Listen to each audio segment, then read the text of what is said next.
الحمد لله رب العالمين.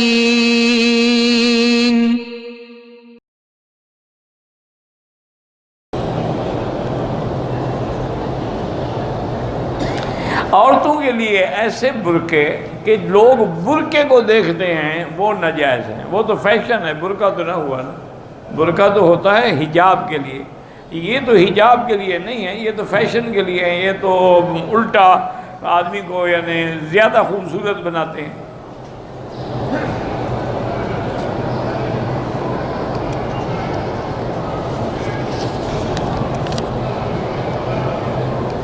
فجر اور عصر کے بعد اگر عمرہ یا طواف ختم ہو تو 2 رکعت بعد میں پڑھے۔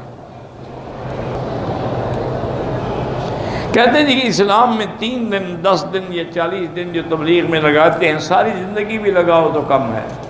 اس میں دین کے بارے میں تمہیں بڑا فکر ہے، یہ 2 سال جو نوکری کرنے کے لیے آتے ہیں ان کا کوئی فکر نہیں، ان کو تو پہلے مسئلہ سمجھاؤ نا۔ تم دین میں لگے رہو، 40 دن نہیں 40 سال لگے رہو، جب تک زندگی ہے، من المہد الی اللحد، پیدا ہونے سے لے کر قبر تک تبلیغ کرتے رہو۔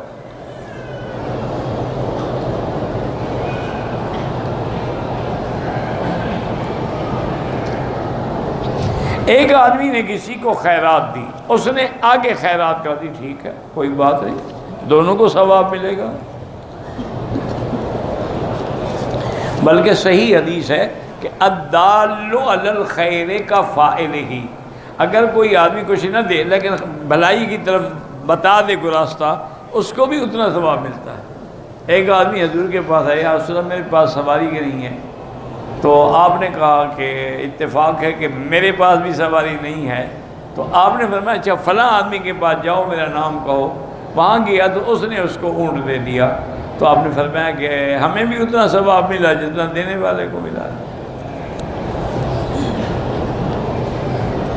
کہتے ہیں جی کہ ہمارے ہاں لوگ کہتے ہیں کہ دیوبندی علماء جو ہیں وہ صحابہ کو زیادہ مانتے ہیں اور اہل بیت کو نہیں مانتے۔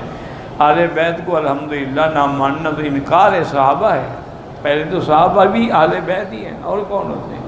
الحمدللہ علماء دیوبند سب کے غلام ہیں، صحابہ کے بھی اور اہل بیت کے بھی۔ جیسے انہوں نے صحابہ کی شان میں کتابیں لکھی ہیں، اسی طرح انہوں نے حضرت علی، حضرت حسن، حضرت حسین کی شان میں بھی کتابیں لکھی۔